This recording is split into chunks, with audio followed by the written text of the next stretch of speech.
신앙의 오솔길. 선교사님 안녕하세요. 신앙의 오솔길을 진행하는 문경의 권사입니다. 오늘도 세계 각지에서 주님의 복음을 전하시느라 얼마나 수고가 많으십니까? 선교지에서 더욱 건강하시고 사역의 열매가 풍성하시기를 바랍니다. 지금부터 주님과 함께 신앙의 오솔길을 걸으시겠습니다. 이 프로그램은 한솔종합보험 제공입니다. 한솔종합보험 전화번호는 213-487-4900입니다.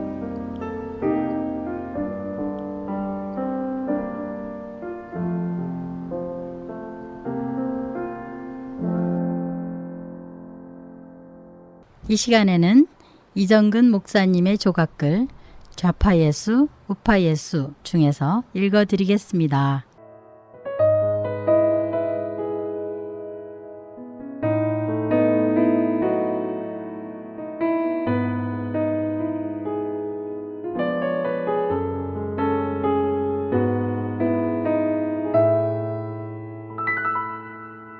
존경받는 민족이 되어야 한다.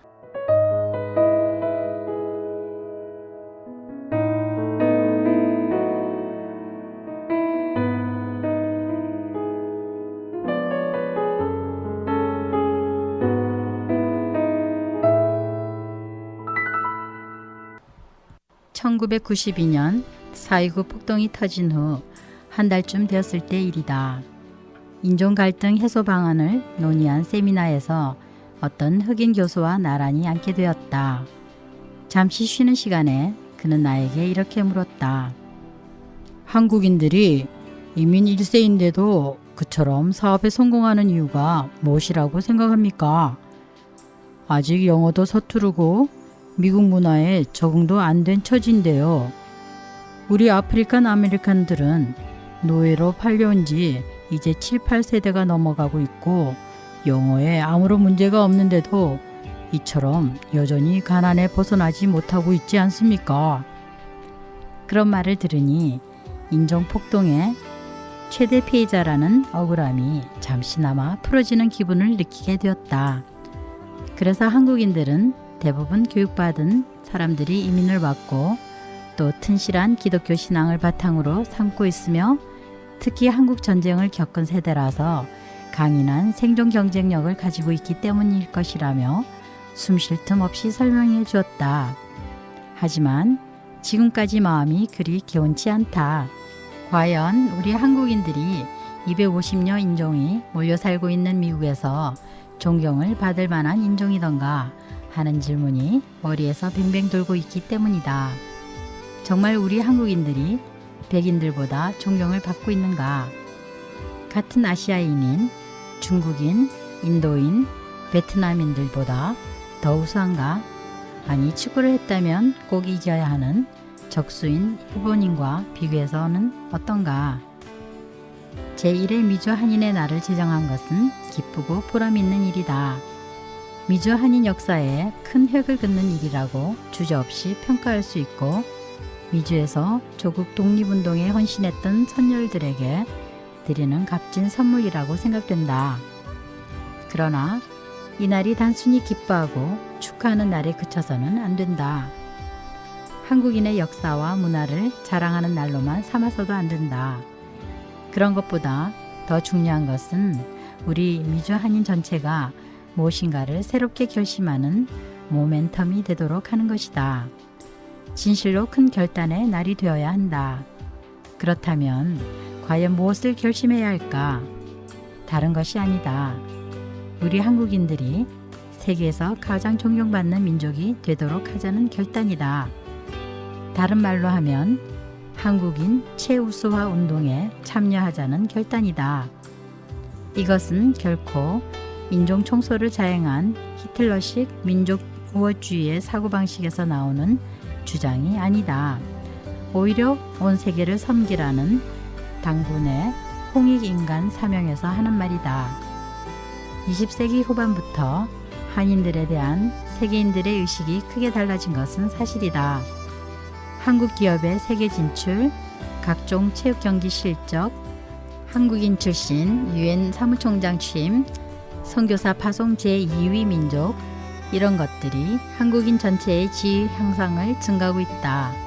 하지만 세계인의 존경을 받는 경지에 이르려면 아직 멀었다.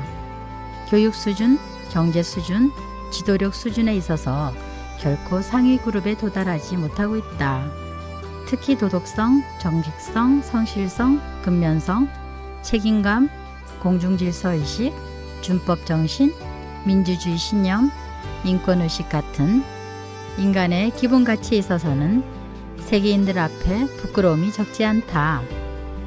이제 우리 한국인들이 세계에서 제일 존경받는 민족이 되도록 다시 한번 굳게 결심하기로 하자. 그러기 위해서는 우선 배우겠다는 결심을 해야 한다. 평생토록 학생이 되어야 한다. 그리고 신앙생활도 바르게 해야 한다. 교육과 신앙이 민족을 지키는 가장 중요한 두 기둥이라는 뜻이다.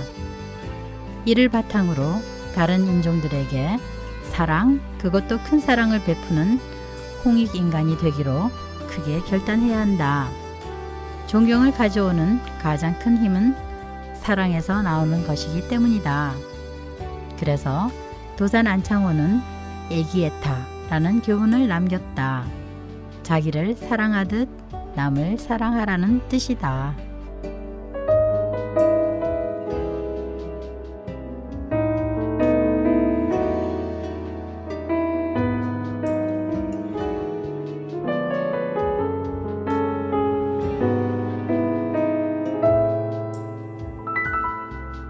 찬양 한 곡 들으시고 다음 조각글을 읽어드리겠습니다.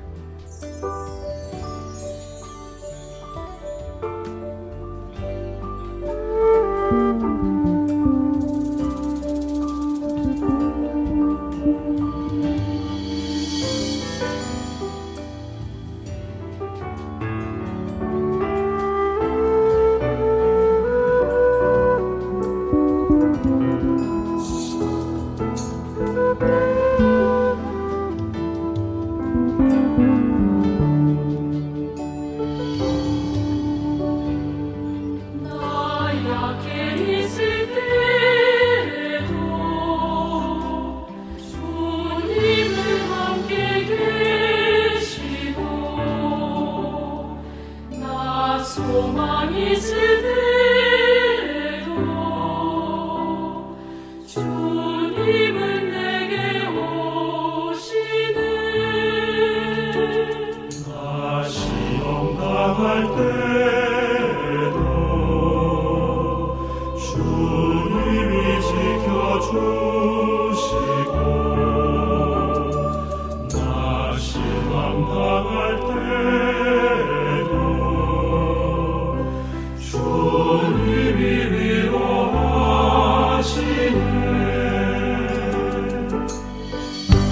주님아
좌파 예수, 우파 예수.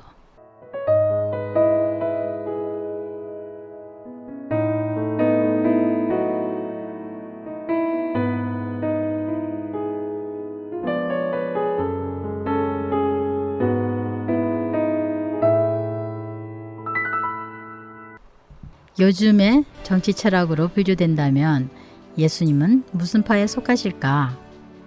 보수파이실까? 아니면 진보파이실까? 그것도 아니면 중도파이실까? 아니 무소속파이실까? 초월파이실까? 혹은 통합파이실까? 보수파란 세상의 모든 것은 항상 그대로다 라는 신념을 대강령으로 삼는다. 진보파는 그와는 정반대이다. 세상의 모든 것은 항상 변한다 라는 신념이 최대의 무기이다. 그리고 중도파는 변하는 것도 있고 변하지 않는 것도 있다 라고 주장한다. 우리는 보수파를 우파라 부르고 진보파를 좌파라 부른다. 회의에서 그들의 좌석이 각각 오른쪽과 왼쪽으로 배치되었던 역사적 사건에서 연유한다. 그렇다면 예수님은 우파이실까? 아니면 좌파이실까? 어느 쪽에 자리 잡으셨을까?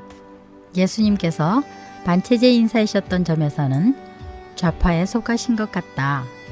예수님은 여러모로 혁명적인 사상과 행동을 보여주신 분이 틀림없지 않은가? 예수님은 성전을 헐어버리라고 하셨다. 안식일이 사람을 위하여 있다고도 하셨고 제사제도도 폐지하셨다.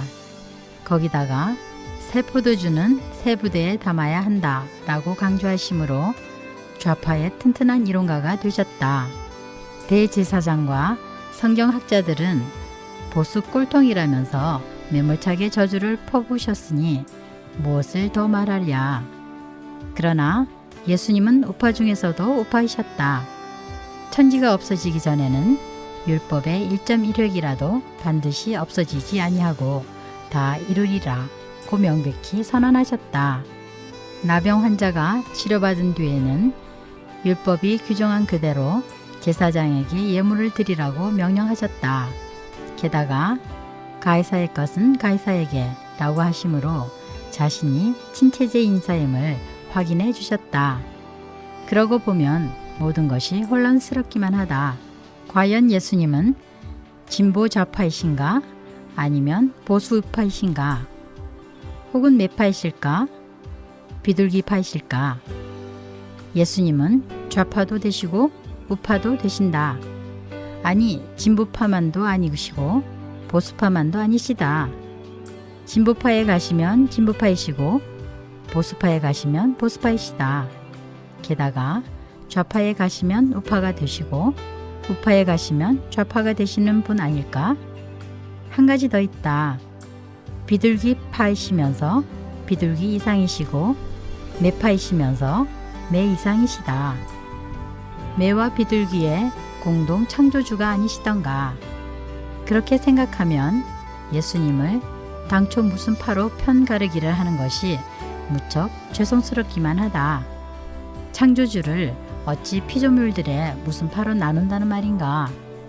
갈라져 싸우는 교회들이 예수님을 서로 자기네 편이라고 우기고 있어 매우 볼썽사납다.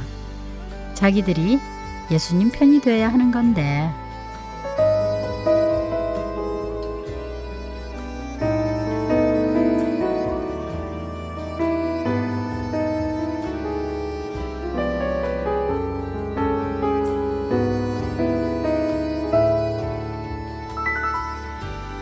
찬양 한 곡 들으시고 다음 조각글을 읽어드리겠습니다.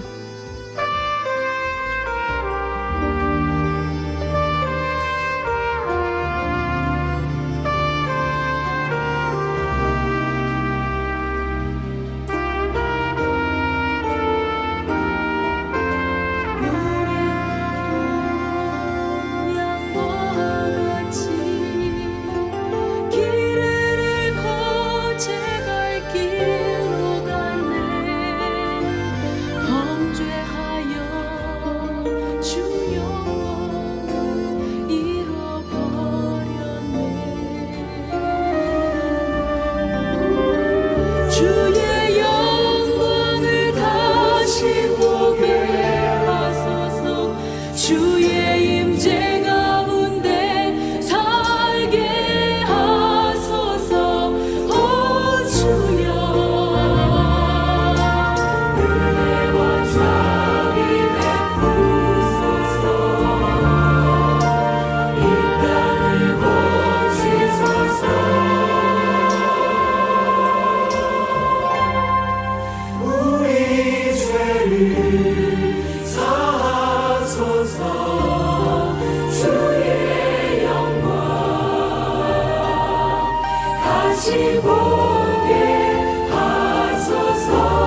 거절당하신 죽임당하신 어린 양 예수, 우리 고통 우리의 죄악 가져가셨네.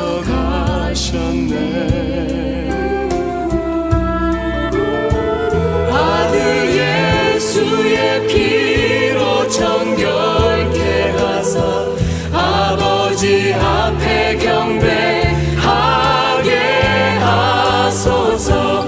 오 주여, 은혜와 자비 베푸소서. 이 땅을 고치소서. 우리 죄를 사하소서. 주의 영광 다시 보게 하소서. 은혜와 자비 베푸소서. 이 땅을 고치소서. 우리 죄를 사하소서. 주의 영광 다시 보게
누가 감히 하나님을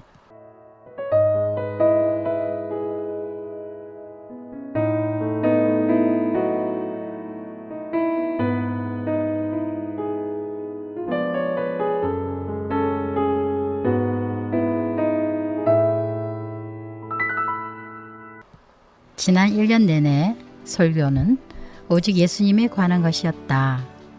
어느 설교이건 그것이 설교가 되려면 예수님의 말씀이요 예수님에 관한 말씀이라야 한다. 그러나 지난 1년간은 특히 예수님에 관하여 집중적으로 설교했다. 그런데 벌써 이번 주일이 올해 마지막 주일이 되었다. 인간은 희망이 있어야 한다. 철학자 키에르 케고르가 절망이 곧 죽음에 이르는 병이라고 한 것은 많은 사람이 알고 있다. 희망이 없는 인간을 생각해보라. 아내 여러분, 당신들의 남편이 아무런 희망도 가지고 있지 않은 남자라고 가정해보라. 얼마나 속이 상하는 일이겠는가. 남편 여러분, 당신들의 아내가 아무런 희망도 없이 낙담한 모습으로 5년, 10년을 산다고 해보라. 여러분의 속이 얼마나 썩겠는가. 우리들이 초등학교, 중학교 다닐 때에는 생활환경조사서라는 것이 있었다. 거기에는 반드시 장래 희망을 묻는 칸이 있었다. 그래서 거기에다가 문학과, 미술가, 음악가 등을 적어 넣는다. 혹은 정치가, 사장, 장군, 교사라고도 적는다. 그런데 사실은 그렇게 적으면서도 그 희망이 이루어지리라고는 믿지 않고 그냥 적지 않았던가. 물론 선생님들도 잘 알고 있다. 그때 적었던 희망과 오늘날 여러분과는 큰 차이가 있다는 사실 말이다. 그런데도 굳이 장래 희망을 적으라는 데에는 그만한 교육적인 뜻이 있다. 인간은 누구나 그리고 언제나 희망이 있어야 한다는 말이다. 비록 그것이 물거품이 된다 할지라도 희망이 있어야 한다. 바울 사도가 배를 타고 로마로 갈 때에 풍랑을 만났다. 유라굴로 곧 북동풍의 폭풍을 만난 것이다. 배가 언제 산산조각이 나게 될지 모르는 지경이었다. 열나흘이나 굶었으니 이제 죽음만 기다리는 비참한 모습이었다. 그래서 사람들은 구원의 여망이 다 없어졌다 라고 했다. 그러나 사도 바울은 달랐다. 그는 살아남을 것을 믿었다. 과연 그때 하나님의 천사가 그를 찾아왔다. 천사는 바울에게 안심하라. 내가 로마 황제 가이사에게 가서 전도할 사명이 있으니 여기 이 배에서 죽지는 않을 것이다 라고 깨우쳐 주었다. 그리고 과연 그대로 되었고 276명이 살아났다. 유라굴로 태풍이 사명받은 사람까지 삼킬 수는 없다. 마치 갈릴리 폭풍이 예수님과 12제자들을 삼킬 수 없었던 것과 같다. 우리는 세상의 환난을 즐거워해야 한다. 환난은 인내를, 인내는 연단을, 연단은 소망을 낳는다. 이 성경 말씀 하나로 가난을 이기고 위대한 인물이 된 이들이 많이 있다. 예수 믿는 사람의 희망은 우리 속에서 나오는 것이 아니다. 그것은 바로 하나님이 주시는 것이다. 예수님, 바로 그분이 우리의 희망이시다. 그래서 예수님을 모시는 사람은 거꾸로뜨림을 당하여도 망하지 않는다. 누가 감히 하나님을 거꾸로뜨리겠는가?